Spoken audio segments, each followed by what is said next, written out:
దగ్గర నీటి లభ్యత లేదని చెప్పేసి ఒకటి సిడబ్ల్యూసి ఇచ్చినటువంటి లేఖను మనం ప్రూవ్ చేసినాము. రెండవ విషయము జాయింట్ ఇంటర్ స్టేట్ అగ్రిమెంట్ జరిగింది. కేసీఆర్ గారు వచ్చిన తర్వాత అధికారంలోకి వచ్చిన తెలంగాణ ప్రభుత్వం వచ్చిన తర్వాత ఇంటర్ స్టేట్ అగ్రిమెంట్ జరిగింది. 2 ఎల్లంపల్లి గ్రావిటీ ప్రాజెక్టు కాదు 3 దానిలో 2 స్టేజ్లో లిఫ్ట్ ఉంటుంది, 48 మీటర్ల లిఫ్ట్ అవసరం ఉంటుంది. సో ఈ ఎల్లంపల్లి అనేటువంటిది గ్రావిటీ ప్రాజెక్టు కాదు. ఇది పదే అందరు నేతలు ప్రచారం చేస్తున్న బీజేపీ కాంగ్రెస్ నేతలు ఎల్లంపల్లి గ్రావిటీ ప్రాజెక్టు కాదనే విషయాన్ని గమనంలో ఉంచుకోవాలి. ఇంకొకటి ఇక్కడికి ప్రభుత్వ పెద్దలు ఎవరు రాలేదు, వాళ్ళకి కొన్ని ప్రశ్నలు అడగాలనుకుంటున్నాను ఈ వేదిక ద్వారా. ప్రాణహితకు ప్రాణం వార్దాగా అంటే తమ్మిడిహట్టి దగ్గర బరాజ్ నిర్మాణం చేపట్టాం, మేము వార్దా మీద చేపడతామని చెప్పేసి మార్చి 22, 2024 నాడు ప్రభుత్వం వచ్చినటువంటి ప్రకటన. ఇది ఈనాడు పేపర్. దీనిలో ఏం చెప్తున్నారంటే తమ్మిడిహట్టి నుండి ప్రాజెక్టును వార్దాకు మారుస్తున్నాం. అంటే తమ్మిడిహట్టి నుంచి ఎగువకు ఒక 4 కిలోమీటర్ల పైకి ఉంటుంది వార్దా నది. ఆ వార్దా వీర్దండి అనే గ్రామం దగ్గర బరాజ్ నిర్మాణం చేపట్టి ఉమ్మడి ఆదిలాబాద్ జిల్లా 2 లక్షల ఎకరాలకు సాగునీళ్ళు అందిస్తామని చెప్పేసి గత ప్రభుత్వం ఉన్నటువంటి ప్రణాళికని మేము అమలు చేస్తున్నామని చెప్పేసి ఉత్తమ్ కుమార్ రెడ్డి గారు ఇచ్చినటువంటి స్టేట్మెంట్. ఇంతవరకు అది కాలేదు. ఇంకొకటి రీసెంట్గా తమ్మిడిహట్టి దగ్గర బరాజ్ నిర్మాణం చేపడతామని చెప్తున్నారు ప్రభుత్వం, ముఖ్యమంత్రి చెప్తున్నారు, ఉత్తమ్ కుమార్ రెడ్డి గారు చెప్తున్నారు.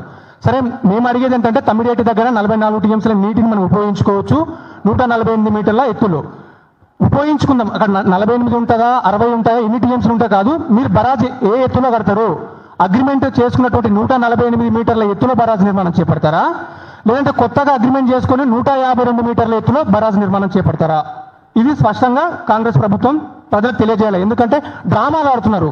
ఎన్ని రోజులని డ్రామాలు ఆడతారు? 2 ఏళ్ళ పొద్దుతుంది మీరు వచ్చి ఇప్పటి వరకు తట్టడి మట్టి తీయలేదు మీరు. ఇంకా డ్రామాలు మేము తమ్మిడిహట్టి దగ్గర బరాజ్ కడతాము, ఎల్లంపల్లికి నీళ్ళు తీసుకొస్తామని చెప్తున్నారు. ఇంకెప్పుడు చేస్తారు? ఇదో వేసవిలోనే తమ్మిడిహట్టి బరాజ్ నిర్మాణ పనులు చేపడతామని చెప్పేసి అసెంబ్లీలో ప్రకటించారు. ఎప్పుడు ఇది? 18 మార్చ్ 2025. వేసవి పోయింది, వానకాలం పోయింది, రేపు చలికాలం కూడా వస్తుంది, మళ్ళీ వేసవి కూడా వస్తుంది, వాళ్ళు బరాజ్ కట్టారు. సో మనకి ఇక్కడ అర్థం చేసుకోవాల్సిన విషయం తమ్మిడిహట్టి దగ్గర బరాజ్ నిర్మాణం చేపట్టకపోవడానికి నేను గ్రహించినటువంటి విషయం ఏంటంటే అక్కడ నీటి లభ్యత 102 టీఎంసీలు ఉన్నమాట వాస్తవము. దానిలో ఎకలాజికల్ ఫ్లోస్ మినహాయిస్తే 88 టీఎంసీలు ఉంటాయి. అది 152 మీటర్ల ఎత్తులు. బరాజ్ నిర్మాణం 148 మీటర్ల ఎత్తులో చేపడితే అక్కడ లభ్యమయ్యే నీళ్లు కేవలం మన ఎత్తిపోసుకునే నీళ్లు 44 టీఎంసీలు. ప్రాణహిత చేవల ప్రాజెక్టులు ఏం చెప్పిండ్రు? 160 టీఎంసీల నీళ్లు ఎత్తిపోసుకుంటామన్నారు కదా. మరి 44 టీఎంసీల నీటి లభ్యత ఉన్నప్పుడు అక్కడ బరాజ్ 1.8 టీఎంసీతో బరాజ్ సాధ్యమైనప్పుడు 2 టీఎంసీల నీటిని ఎత్తిపోసుకోవడం సాధ్యం కాదు. సో దీనిపై ప్రభుత్వం ఇప్పటికైనా దుష్ప్రచారాన్ని మానుకొని తెలంగాణ సమాజానికి నిజాలు చెప్పాలని చెప్పేసి ఒక విజ్ఞప్తి చేస్తున్నా. ఇంకొకటి మేడిగడ్డ గురించి మాట్లాడుతున్నారు. మేడిగడ్డ మొత్తం 1,00,000 కోట్ల చెప్పాలి, ప్రభుత్వం సమాధానం చెప్పాలి. ఇక్కడ ఎవరు ప్రభుత్వ అధినేతలు వచ్చింటే వాళ్ళ సమాధానం అడుగుతుంటుంది. అద్దంకి దయాకర్ గారు వస్తున్నారు, వారు రాలేదు. మేడిగడ్డ ఒక్కటే 1,00,000 కోట్ల, కేవలం 4,000 కోట్ల ఖర్చు అయిందని 1,00,000 కోట్లు అని చెప్తున్నారు. ఆ 4,000 కోట్లలో 3,500 కోట్ల 3,500 ఎకరాల ల్యాండ్ అక్విజిషన్ ఉంది. 85 పియర్లు ఉన్నాయి. దానిలో 4-5 పియర్లు పోతే మొత్తం కాళేశ్వరం మొత్తం పోయిందని చెప్పేసి ఒక దుష్ప్రచారం చేస్తున్నారు. ఇది మన సంపద, తెలంగాణ ప్రజల సంపద. ఇది ఒకటి మానుకోవాలని చెప్పేసి ప్రభుత్వాన్ని చూపిస్తున్నా. ఇందాక బూరనాయర్ గారు మాట్లాడుతూ కాళేశ్వరం లేకుండా 3.5 లక్షల టన్నుల ధాన్యం మరిగింది, కోట్ల ధాన్యం పండిందని చెప్తున్నారు. వాస్తవానికి కాళేశ్వరంలో 3 బరాజులు ఉపయోగించుకోకుండా నువ్వు మిడ్మానేరు ఉపయోగించుకుంటున్నావు, అనంతగిరి ఉపయోగించుకుంటున్నావు, అనంతగిరి రిజర్వాయర్ ఉపయోగించుకుంటున్నావు, రంగనాయకు ఉపయోగించుకుంటున్నావు, మల్లన్న సాగర్ ఉపయోగించుకుంటున్నావు, కొండపోచమ్మ ఉపయోగించుకుంటున్నావు. ఇవన్నీ కాళేశ్వరం ప్రాజెక్టులు అంతర్భాగమే కదా. వీటెందుకు మీరు చెప్పట్లేదు? మొన్న ముఖ్యమంత్రి గారు ప్రాణహిత చేవల ప్రాజెక్టులో వైఎస్ రాజశేఖర రెడ్డి గారు వేసిండ్రు ఫౌండేషన్ స్టోన్ మల్లన్న సాగర్కి అంటున్నారు.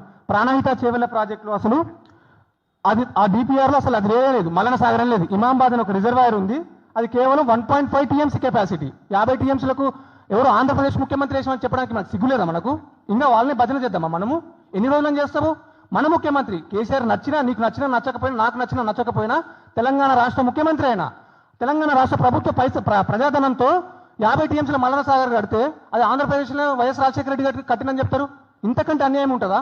ఇప్పటికైనా ఈ దుష్ప్రచారాన్ని కూడా మానుకోవాలా? ఈ రౌండ్ టేబుల్ సమావేశంతో నేను కోరుకునేటువంటి ఒక 4 అంశాలు ఉన్నాయి. గోదావరి బనకచెర్ల అనేటువంటి ప్రాజెక్టు ఆంధ్రప్రదేశ్ ప్రభుత్వం చేపడుతుంది. గోదావరి బనకచెర్ల ప్రాజెక్టులో ఓన్లీ గోదావరి నీటిని తీసుకెళ్తారా? లేదు, నాగార్జున సాగర్ కూడా నీటిని తీసుకెళ్తారని చెప్పేసి స్వయాన చంద్రబాబు నాయుడు గారు December 30, 2024లో ఆయన పవర్ పాయింట్ ప్రజెంటేషన్ పెట్టి నాగార్జున సాగర్ యొక్క కుడి కాలువ సామర్థ్యాన్ని 0 కిలోమీటర్ నుంచి 80 కిలోమీటర్ వరకు పెంచుతామని చెప్తున్నాడు. ఏమో నీకు పెంచాల్సిన అవసరం ఏముంది? 0 కిలోమీటర్ నుంచి 80 కిలోమీటర్ వరకు నాగార్జున సాగర్ కుడి కాలువను ఎందుకు పెంచుతున్నారు? అసలు ఈ స్టేట్మెంట్ ఎందుకు ఇచ్చిండ్రు? ఇది ఎందుకు చెప్పట్లేదు మీరు? సో ఈ విషయాన్ని కూడా ఈ సమావేశం వ్యతిరేకించాలా. నాగార్జున సాగర్ నుంచి నీళ్లు తీసుకోబోయేటువంటి విషయాన్ని ఈ సమావేశంలో రౌండ్ టేబుల్ సమావేశంలో వ్యతిరేకిస్తున్నట్టు తీర్మానం చేయాలా. నాగార్జున సాగర్ని మనం అంగీకరించాం, అది మన హక్కు. ఖమ్మం జిల్లా, నల్గొండ జిల్లా ఎడారి చేసే ప్రయత్నం ఇది. గతంలో చేసిన నాగార్జున సాగర్ పై మళ్ళీ ఇప్పుడు చేస్తున్నారు. సో దీన్ని ఆపాలని చెప్పేస్తున్నా. బీజేపీ మిత్రులు వెళ్ళిపోయారు కాబట్టి గోదావరి బనకచెర్ల ఒక విషయం అయితే, గోదావరి ఇంద్రావతి కలిసిన తర్వాత కావేరి నది వలసలు ఇచ్చంపల్లికి కావేరి అంటున్నారు. ఇచ్చంపల్లి కావేరి కట్టడానికి ఆల్రెడీ ప్రభుత్వం, ఛత్తీస్గఢ్ ప్రభుత్వము యూనియన్ ప్రభుత్వం రెండు కలిసి బహుళార్థక సాధక ప్రాజెక్ట్, ఛత్తీస్గఢ్ బహుళార్థక సాధక ప్రాజెక్టుగా 49,000 కోట్లతో ఒక ప్రాజెక్ట్ నిర్మాణం చేపడుతుంది. ఆల్రెడీ దానికి అప్రూవల్ వచ్చింది. అలాంటి పరిస్థితిలో ఇంద్రావతి కట్టడి అంటే మనకు 148 టీఎంసీలు ఛత్తీస్గఢ్ వాడుకున్నటువంటి 148 టీఎంసీలు మనకు వస్తున్నాయి కిందికి. ఇప్పుడు సమ్మక్క సాగర్ బరాజ్ అని చెప్పిండ్రో అక్కడ వరకు వస్తున్నాయి.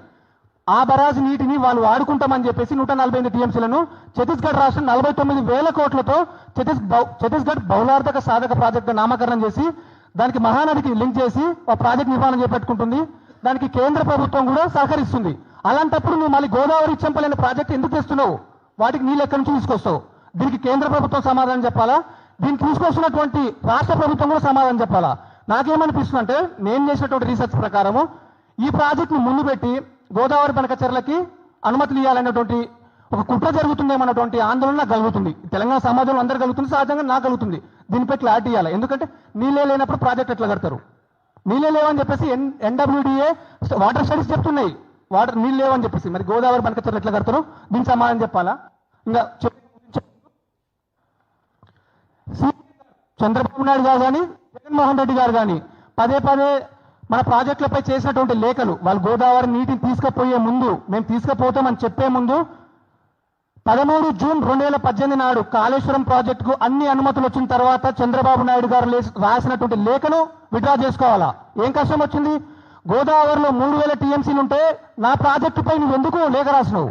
ఈ ముక్త కంఠంతో ఈ రౌండ్ టేబుల్ సమావేశం ఈ లేఖను వెనక్కి తీసుకోవాలా సిబిఎన్ గారు అని చెప్పేసి చెప్పాలా. ఈ వెనక్కి తీసుకోవాలి. ఇదొకటి.